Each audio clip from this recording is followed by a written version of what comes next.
Ja, velkommen til en ny blog, hvor jeg igen vil tage op det her tema omkring eurytmien, som jo er en slags form for bevægelse, hvor man bruger ligesom hele kroppen til at udtrykke noget oversanseligt, noget spirituelt.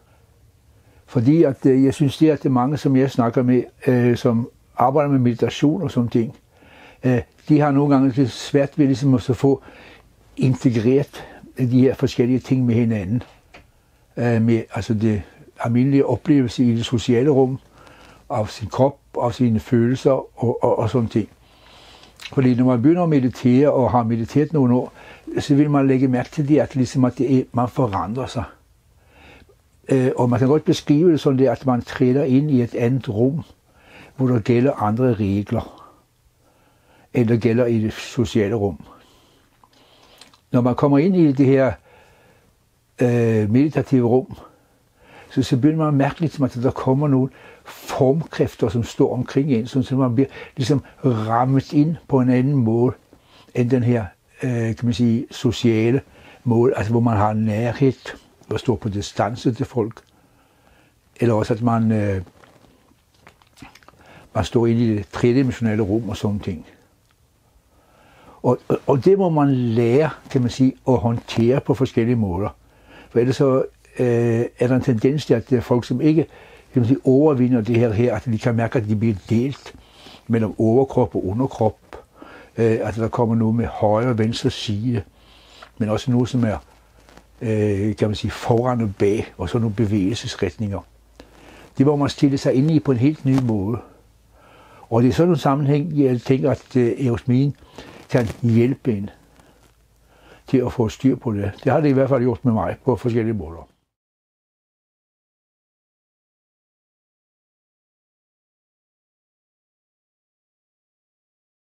Når jeg startede med de her meditationer hos Steiner, så var der ikke sådan voldsomt mange bøger, enten Steiners egne bøger og sådan ting.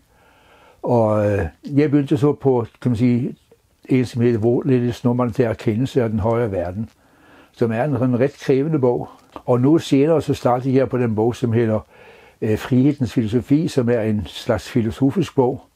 Og det var sådan det indtryk, jeg havde fik dengang, det var ligesom at, og det siger Steiner mange steder, at det drejer sig om at bruge sin tænkning. Det er tænkning, ligesom skal føre mennesket, Steiner vil sikkert sige, igennem det ubevidste og over i det oversanselige. Så derfor så gik jeg på med krumhals og prøvede på forskellige måder at finde ud af, hvad filosofi og tænkning var for noget. Og jeg kom også hen ad vejen til at læse filosofi på universitetet på forskellige måder. Hvor jeg så kom ind i en helt anden måde at tænke på, end den Steiner har. Og som gjorde, at ligesom jeg så i perioder kunne komme i tvivl om, altså er det her, som Steiner snakker om, er det filosofi? Set i sådan moderne 1900-tals perspektiv. Og det var mest 1900-tals filosofi, jeg læste dengang. Altså nu var det sådan, at når jeg begyndte at meditere, så gik det egentlig ret godt med mine meditationer, og jeg gjorde sådan egentlig meget fremskridt, som det hedder, inden for den her genre. Og jeg havde en masse med, kan man sige, oversanselige eller åndelige oplevelser, sådan relativt hurtigt inden for de første 3 år, eller sådan ting, kan man sige. Men det, der mest skete med mit, kan man sige, udvikling inden for det meditative, det var meget centreret over det her, som hedder astralleme. Så som har ligesom noget med, at man begynder at træde ind i den her verden, altså hvor tanker og følelser, forestillinger og sådan ting forandrer karakter, og man begynder at orientere sig på de her nye verden, som så dukker op for en. Men samtidig så sker der også noget, at det mit æterleme, det bliver forandret på forskellige måder. Sådan at jeg kom ind for eksempel i et rum. Altså første gang det skete, det var når min morfar døde, kan man sige, hvor jeg under begravelsen der begyndte at se forskellige oversanselige væsener, som var omkring ham, og som havde et æterskarakter. De var meget lysende, og de stod ligesom inde der i efter begravelsen, så stod de omkring kisten og sådan ting, som jeg så. Og det jeg så lagde mærke til, det var ligesom det, at det forandrede hele mit system. Jeg kunne ikke stille mig over for de her væsener uden at jeg ligesom måtte forandre den måde, jeg ligesom var skruet sammen på. Og jeg oplevede det også dengang som noget, som var meget geometrisk, med dybde, bredde og sådan ting. Og så på et eller andet tidspunkt der i den her proces, så var vi en sådan lille gruppe mennesker, som arbejdede med Steiner på forskellige måder. Og der fik vi så en tilbud om at lære noget eurytmi af en, som var lærer på Steiners skole i Bergen i Norge, som så lærte os lidt om eurytmi. Og så begyndte jeg ligesom at blive klar over, at her er der noget for mig, som jeg kan bruge. Så når jeg så senere hen flyttede til Danmark, så var det ikke særlig længe, og så tog jeg kontakt med antroposofiske, kan man sige, selskaber. Jeg fik fat i nogle blade, hvor der stod noget. Og der tog jeg så kontakt med en dame, som lavede eurytmi dengang, og som var i 80'erne, hun var 84 år. 84 på svensk og norsk. Og hun lavede blandt andet noget, som hed planetdans, hvor vi lærte at bevæge os rundt i forskellige mønstre og sådan ting. Når vi lavede den her planetdans, så pludselig en dag, så skete der noget, som slog ligesom bunden ud af mig, kan man sige på en måde, eller slog fødderne under mig. Og så kunne jeg mærke, det her, det er en verden, som ikke er den normale meditative verden, som jeg normalt forholder mig til. Og efterhånden så blev jeg klar over, at ved hjælp af den her planetdans, så kom jeg ind i den her eteriske verden, som ligger ligesom i det meditative dybere. Her får man fat i nogle ting. Når man arbejder inden for den verden, skal man mærke de billeder, som kommer imod den. De har en anden karakter. De er ikke så personlige og sådan ting. Senere så mødte jeg en del sådan eurytmister, som jeg snakkede med, som ville prøve ligesom at bruge mig til sådan en makker i det her system. Men det kom aldrig helt rigtigt til at fungere, fordi jeg synes det, at det, jeg havde lært om eurytmi i de forskellige uddannelser, de gik på, altså det matchede ikke så godt med det, som jeg var kommet frem til. Og jeg synes også, at de blev sådan lidt snydt af de uddannelser, fordi uddannelserne de gav det indtryk af, at når man laver eurytmi, så kommer man i kontakt med meget høje væsener.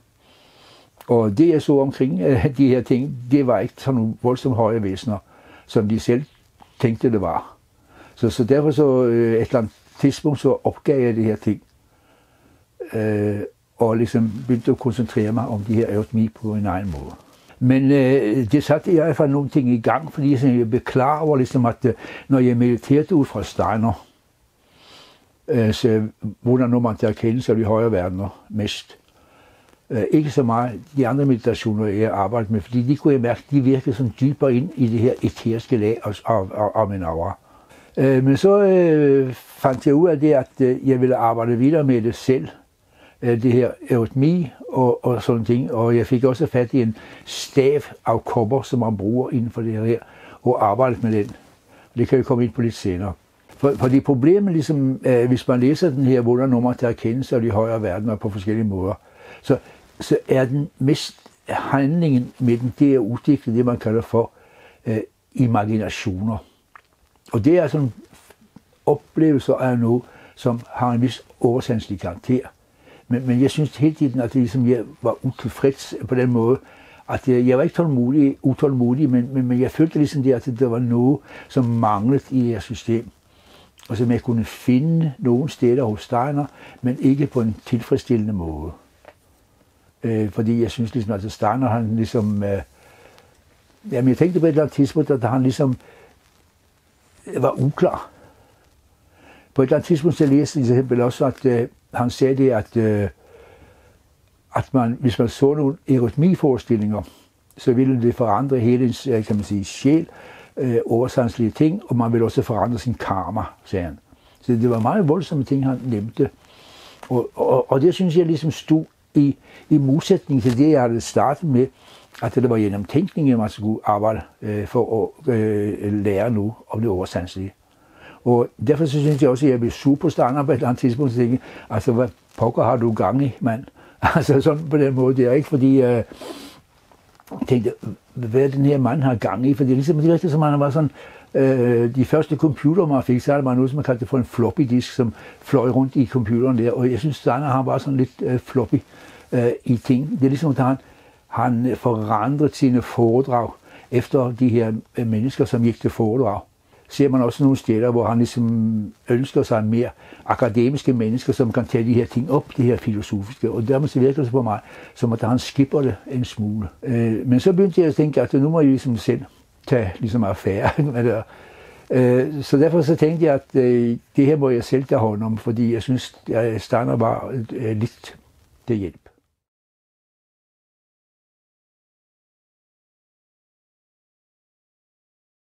Men det viser sig også, at Steiner selv, ligesom når han startede med sin eurytmi-træning, så var det med en ung kvinde, som var 19 år på det tidspunkt, og som han så begyndte at lære op til at blive eurytmist. Og før det havde han ikke rigtig lavet noget eurytmi.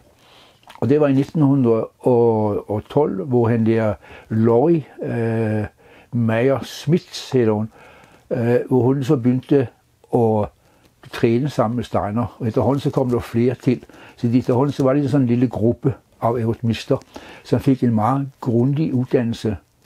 Helt ekstremt grundig, hvis man læser de her. Der findes ligesom en referat, kan man sige, på en 3000 sider, om hvad der skete i den her periode her, fra 1912 til 1924. Og hvis man læser igennem det der, og ser alle de her ting, de tager op, og snakker med eurytmister i dag, så er det ufattelig fattigt, det man laver i dag, synes jeg. Og når så Steiner selv havde arbejdet med de her ting i 12 år, så fra 1912 til 1924, så bliver han selv mere og mere klar over, hvad den her eurytmi betyder nu. For han begynder ligesom at se, hvordan det virker inde på de her grupper af eurytmister, han havde arbejdet med. Og der i den 30. april 1924, så har de en konference om de her ting. Og der er han så kommet frem til det, at han siger, at når man arbejder med eurytmi, så begynder man, kan man sige på en måde, at følge de love, som findes i æterlegeme. Og det vil sige på en måde, at man ligesom skubber de love, som styrer den fysiske verden, kan man sige, i kroppen. De skubber man ligesom til side, vi er sat ligesom lidt uden for en selv. Og dermed så begynder det æteriske legeme, som man jo, kan man sige, søger i den dybere meditation, kontakt med. Det begynder ligesom så at gøre sig mere og mere gældende. Og det er ligesom det, som er målet med eurytmien, kan man sige på en vis måde. Fordi det, der så sker, det er, at de erindringer, man begynder at få, som i begyndelsen foregår meget på det personlige plan, hvor man husker sin egen biografi på forskellige måder. Det er også noget, jeg har skrevet lidt om i den her bog, jeg har lavet om vandringer på Rudolf Steiners Vintervej, bind 1. Og jeg tager det også lidt op i bind 2, som kommer nok her i mars, eller der omkring. Og når han så ligesom, så begynder han også så at tale om det på den måde, at det gælder med eurytmien, så får man kontakt med sin egen engel, og man begynder i hele taget at få kontakt med engleverdenen. Og når Steiner snakker om engleverdenen, så snakker han ikke så meget om det her med guardian angels og alt det her platter, kan man sige, som man hører mange steder. Men han taler om engleverdenen som ud fra det her begreb, han har, som man kalder for hierarkier. De væsener, som Steiner kalder for engle. De er ligesom delt op og indgår i et stort hierarki af forskellige væsener. Og hvis man ser på os, kan man sige, på en måde, som er det første hierarki, eller første led i de her hierarkier, så er det laveste, eller det mindst spirituelle, kan man sige, bevidste legeme, vi har, det er det fysiske. Så har vi et æterlegeme, et astrallegeme, et jeg, osv. Englen derimod, det er, kan man sige, som man kalder for laveste legeme, det er æterlegeme. Og efterhånden, som man laver de her eurytmi, men også når man mediterer på forskellige måder, så begynder man mere og mere at så mærke, at de love, som gælder for den æteriske verden, de begynder mere og mere at gøre sig gældende i en selv. Og når man så begynder at mærke, at de her ting sker, så skal man også have nogen, kan man sige, arbejde med kroppen, kan man sige, fordi der kan godt komme nogle ubalancer ind i det her, hvis man ligesom ikke, kan man sige, passer på og er opmærksom på, hvad sker der på forskellige måder. Og det er derfor, jeg ligesom begyndte at tage op eurytmien i min træning med folk.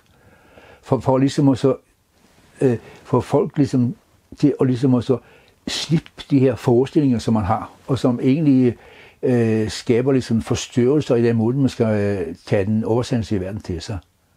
Og når man kan slippe den her verden her, så er det fordi, man har trænet med meditation, koncentration, sammenfatning af ting og sådan ting over en periode. Og når man så mediterer på den her måde, så begynder man jo mere og mere, kan man sige, samle sin egen sin egen personlighed omkring nogle ting. Så man får en slags styrke gennem de her koncentrationsøvelser, nærværsøvelser og alle de her ting. Og så begynder man at mærke, at nu stiger man frem og står frem som en slags mere eller mindre oversanselig skikkelse. Og det er ligesom, når det begynder at ske, så er det vigtigt, at man ligesom får styr på de her forskellige rum. Og der er eurytmien en stor hjælp, fordi man faktisk begynder mere og mere at blive påvirket af de her love, som findes i den eteriske verden. Og når man så ligesom ved siden af laver sådan en smule eurytmi, så virker det, kan man sige, stabiliserende på forskellige måder.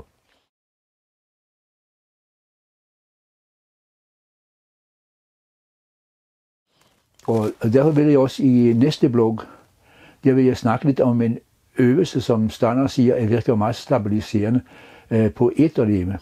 Så man ikke hele tiden føler, at man ligesom springer i tanker og i følelser og sådan ting. Og det er en øvelse eller en træning, som hedder halleluja. Men der er også nogle andre ting i den der halleluja-oplevelse, som hænger sammen med hele det meditative liv, med det, der sker om dagen, men om virkningerne af det om natten, og hvordan det så vender tilbage om morgenen. Så det vil jeg også komme ind på der i næste blog. Og mange af de, som jeg kender og snakker med, altså de lever mange gange på grænsen mellem det her, at de har mediteret en del år, og de har fået nogle åndelige oplevelser af det, sådan enkelte oplevelser, kan man sige på en måde. Men de vil gerne have det til at være en del af en større sammenhæng, så de hænger mere sammen i deres liv.